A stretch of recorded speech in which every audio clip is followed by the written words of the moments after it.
Hindi niya sinasadyang tumingin pababa mula sa gusali. Ngunit laking gulat niya nang makita ang isang pagpatay. Nanginginig niyang kinuha ang cellphone para tumawag sa pulis. Ngunit biglang bumukas ang ilaw sa sala. Palay bumangon ang asawa niyang nauuhaw para uminom ng tubig. Nakikita niyang malapit nang mabunyag ang sarili niya. Mabilis siyang sumugod para patayin ang ilaw. Ngunit huli na, napansin na siya ng salarin. Upang hindi mabahala ang pamilya, hindi niya sinabi sa asawa ang kanyang nakita. Nang bumalik ang asawa sa kwarto, dahan-dahan siyang bumalik sa balkonahe. Gusto niyang tiyakin na hindi siya nakita ng salarin. Ngunit hindi inaasahang nagtama ang kanilang mga mata. Alam niyang nabunyag na siya. Agad niyang kinuha ang cellphone para tumawag sa pulis. Ngunit nawala ang baterya ng cellphone kung saan. Kaya gumapang siya sa sahig para hanapin. Ngunit nakita niyang binibilang ng salarin ang mga palapag. At naglakad papunta sa kanilang unit. Naisip niyang mapanganib na. Mabilis niyang isinara at nilock lahat ng pinto. At idinikit ang tainga sa pinto para pakinggan ang mga yapak. Ngunit habang lumilipas ang oras, hindi niya narinig ang pagdating ng salarin. Baka hindi siya nakita ng salarin. Kaya naglakas loob siyang buksan ang pinto. At sa sumunod na sandali, nalaman niyang panaginip lang pala. Dahil sa sobrang tagal ng paghihintay, hindi niya namalayang nakatulog siya. Pagbangon niya pumunta siya sa sala. Ngunit hindi na niya kayang lumapit sa balkonahe. Madalas na 4:00 na ng madaling araw. Inisip niyang baka hindi siya nakita ng salarin. Matapos mag-isip sandali, nagpasya siyang huwag na lang makigulo. At tuluyang binitawan ang ideya ng pagtawag sa pulis. Ngunit hindi pa niya alam. Ang babae sa ibaba ay hindi pa patay. Mahina niyang nahawakan ang kanyang cellphone. At ginamit ang lahat ng lakas para tumawag sa pulis. Ngunit hindi niya akalaing hindi pa rin umalis ang salarin. Nakita niyang hindi pa tuluyang patay ang babae. Muling malupit na binugbog ng salarin. Hanggang tuluyang nawala ng hininga ang babae. Mabilis na dumating ang umaga. Nakita ni Lawang na maraming pulis sa ibaba. Nakita niya ang dugo sa lupa. Nakaramdam siya ng matinding lungkot. Bago pumasok sa trabaho pumunta siya sa lugar ng insidente. At tumayo sa posisyon ng salarin kagabi. Tumingala siya sa direksyon ng kanyang bahay. Huling pinaghinalaang nakita talaga siya ng salarin. Isang di mapakilang pakiramdam ang biglang sumulpot. At ito'y totoo nga, palihim nang minamanmanan siya ng salarin.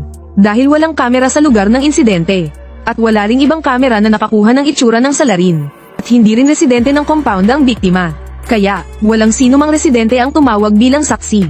Dahil dito naging mahirap ang kaso. Upang mabilis na mahanap ang salarin, napilitang magtanong si Lauma sa bawat residente. Naniniwala siyang may nakakita sa nangyaring krimen kagabi. Ngunit walang naglakas loob na umamin na saksi sila. Alam din ni Lauma. Natakot silang gumanti ang salarin. Dahil nasaksihan mismo ni Lawang ang krimen kagabi. Buong araw siyang tuliro at hindi mapakali. Nasa isip niya lagi ang nakakatakot na eksena kagabi. Pagka-uwi mula sa trabaho, gusto niyang kalimutan ang lahat. Ngunit pagpasok niya nakita niyang nandoon ang tagapamahala ng gusali. Nag-abot ito ng isang dokumento. Isang kasunduan ng pagiging tahimik laban sa pagtulong sa pulis. Kapag pumirma ang may-ari ng bahay, sisigat sila nang hindi alam sa lahat ng tanong ng pulis. Ang biktima ay hindi pala residente ng kanilang komunidad. Hindi pwedeng dahil lang sa isang estranghero ay maapektuhan ang halaga ng kanilang mga bahay. Nagalit si Lawang nang makita ito. Sabi niya bakit ngayon ang mga tao sobrang makasarili. Para lang sa sariling kapakanan handang labagin ang konsensya. Makakita ng salarin pero hindi tatawag ng pulis ay walang kaibahan sa kriminal. Kung ikaw nakakita tatawag ka ba ng pulis? Syempre tatawag. Oo naman. Paano kung malaman ng salarin kung sino ka? Napatigil si Lawang sa sinabi ng asawa. Dahil alam niyang puro salita lang din siya. Sa gabi nakatayo siya sa balkonahe at nag-isip. Matapos magmuni-muni, nagdesisyon siyang sumulat ng anonymous na sulat sa pulisya. Para rin mapawi ang kaunting konsensya niya. Detalyado niyang isinulat ang lahat ng nakita niya. Ngunit bago ipadala ang email, napansin niya ang larawan ng buong pamilya sa mesa. Para masiguro ang kaligtasan ng asawa at anak. Sa huli isinuko niya ang ideya ng anonymous na sumbong. Akala niya kung mananahimik ay magiging payapa ang lahat. Ngunit ang salarin ay nasa dilim. At mahigpit na minamanmanan ang bawat galaw niya. Kinabukasan pumunta ang hepe na si Lauma sa bahay ni Lawang para mag-imbestiga. Dahil nasa trabaho si Lawang, naiwan lang ang asawa sa bahay. Sa pagtatanong ni Lauma, ang hindi nakakaalam na asawa ay nagbigay lang ng simpleng paliwanag. Sabi niya noong gabi ng insidente bumangon siya para uminom ng tubig. At nakita si Lawang na umiinom sa sala. Wala naman siyang napansing kakaiba, maliban sa hindi siya pinayagang buksan ang ilaw. Dahil hating gabi na, hindi na niya ito pinansin. Nang marinig ito, naintindihan ni Lauma na natagpuan na ang tamang tao. Kaya pinapanta niya ang kasamahan sa ibaba kung saan nakahandusay ang biktima. At siya naman ay pumwesto sa itaas para tingnan ang anggulo. Kung si Lawang talaga ang nakasaksi, dapat malinaw niyang nakita ang mukha ng salarin. Pero ang asawa niya tila walang alam. Pagkatapos magpasalamat umalis na sila. Sakto namang pauwi na si Lawang galing trabaho. Ngunit pakiramdam niya ay may sumusunod sa kanya. Nang maramdaman ang panganib, agad niyang binilisan ang lakad. Ngunit bigla siyang nabangga, nang makilala niya na si Lauma pala ang pulis. Saka lang siya nakahinga ng maluwag. Tinanong siya ni Lauma kung may nakita siya noong gabi ng krimen. Sa ilalim ng presyon nais na niyang sabihin ang totoo. Ngunit napansin niyang hindi pa rin umaalis ang taong sumusunod sa kanya. Natakot siya sa posibleng ganti. Kaya napilitan siyang magsinungaling na wala siyang nakita. Ngunit alam ni Lauma na nagsisinungaling siya. Kaya patuloy pa rin siyang nagtanong. Biglang may tawag mula sa istasyon ng pulis. Natagpuan na raw nila ang salarin. At iyon ay ang nobyo ng biktima. Pagkarinig ng balita, agad na nagmaneho si Lauma papunta sa lugar ng hulihan. Ngunit pagdating nila roon, patay na ang sospek dahil nagpakamatay. At nakita rin nila ang ginamit na armas. Ngunit duda si Lauma na ibang tao ang tunay na salarin. Isang tao na kayang iwan ng bangkay sa pinangyarihan. Imposibleng basta na lang magpakamatay. Sa huli idineklara itong karaniwang kaso ng selos. Ngunit napansin ni Lawang sa paghahambing na ang ipinakitang sospek ay hindi ang totoong salarin.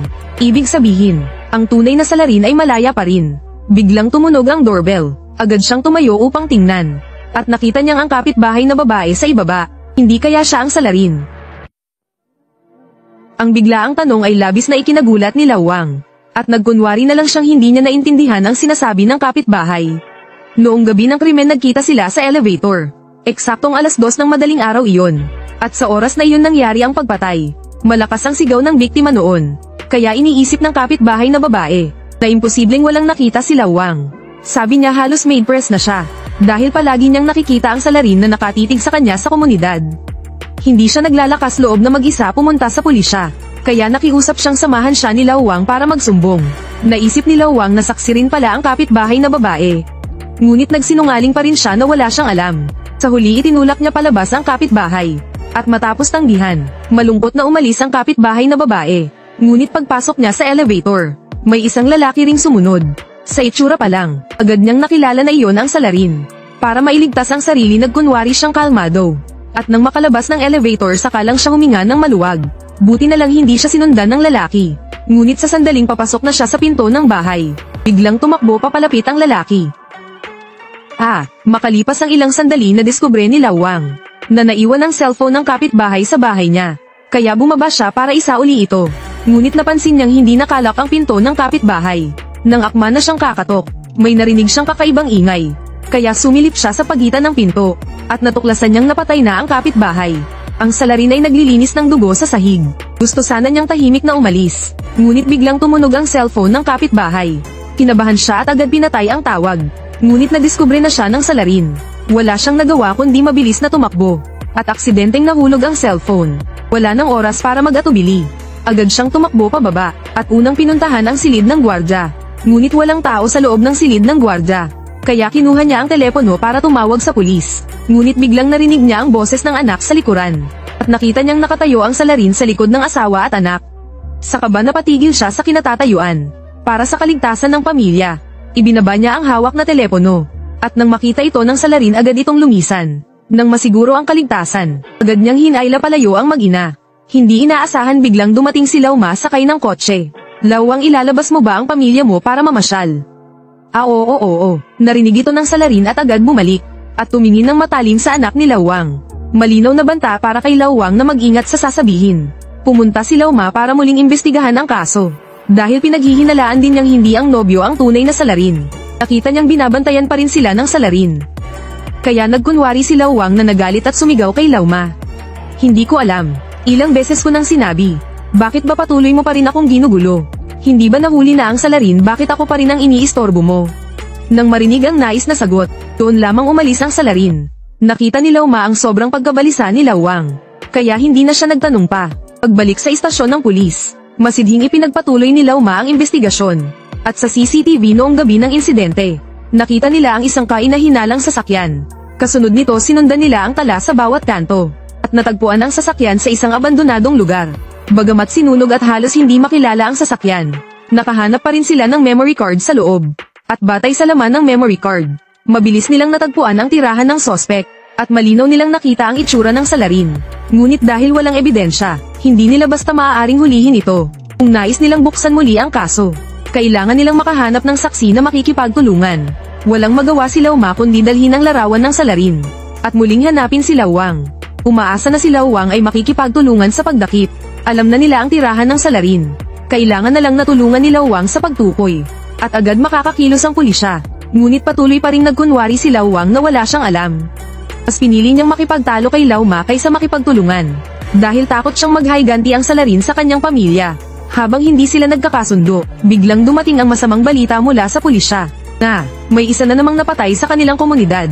At ang biktima ay isa rin sa mga saksi ng kaso. Nang makita ito natulala si Lao Wang sa takot.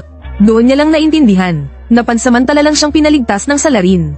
At darating ang oras na sila ng pamilya niya ang tatargetin. Kaya nagpasya siyang makipagtulungan sa pulisya. At isinumbong din niya ang nangyari sa kapitbahay na babae.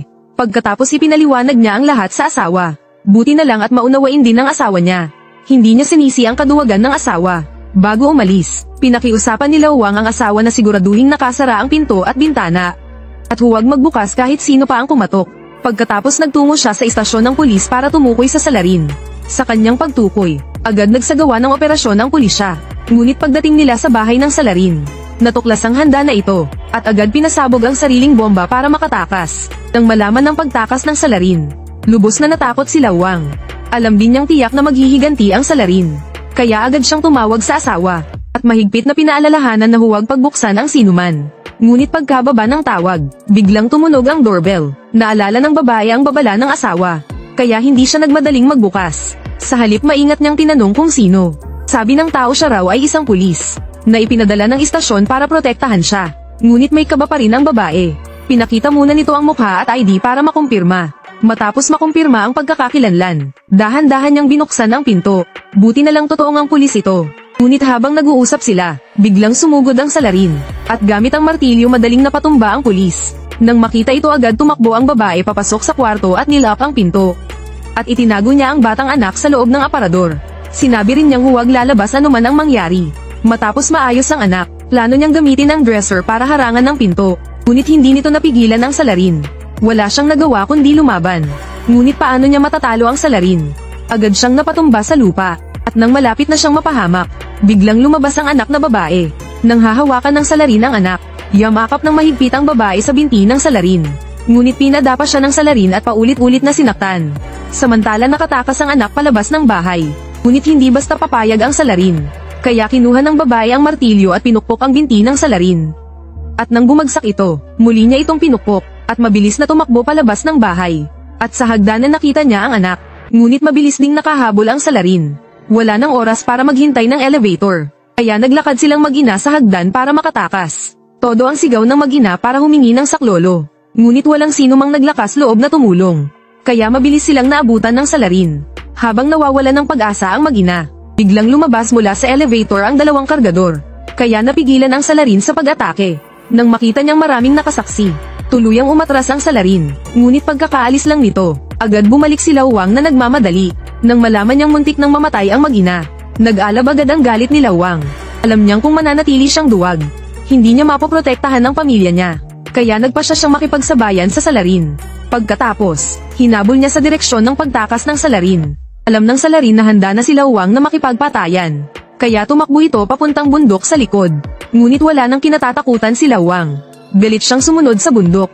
At nang hindi makita ang salarin nagsisigaw siya ng mura. Ngunit biglang umatake ang salarin mula sa likod. Buti na lang at mabilis nakarik si Lao Wang. At nag-agawan sila ng lakas. Makalipas ang ilang sagupaan, napatumba si Lao Wang at hindi na makatayo. Ngunit handa na siyang ibuwis ang lahat. Kahit hindi siya katapat ay lalaban siya. Nang bumagsak na ang salarin, agad sinakaw ni Lao Wang ang kanyang leeg. At nang muntik na siyang mawalan ng hininga, biglang nagkaroon ng pagguho ng lupa sa bundok. At natabunan sila ng putik. Pagkatapos ng malakas na ulan, unang nagising si Lao Wang. At sa paligid niya ay puro bangkay ng mga biktima. Kasama na roon ang kapitbahay na babae. Makikita kung gaano karaming inosente ang pinatay ng salarin. Pagkatapos natagpuan niya ang salarin. At ang salarin noon ay nabutasan na ng katawan ng isang sanga ng puno. At wala nang nagawa kundi nakahiga sa lupa. Pumulot si Lao Wang ng bato at lumapit. Plano na niyang wakasan ang buhay ng halimaw na ito. Ngunit sa huli hindi niya kinayang gawin ito. Alam niya rin kasi, na kung pumatay siya ay makukulong din siya. At tama lang din ang kanyang naging desisyon para wala siyang magiging kaso. At dyan nagtatapos ang video mga idol.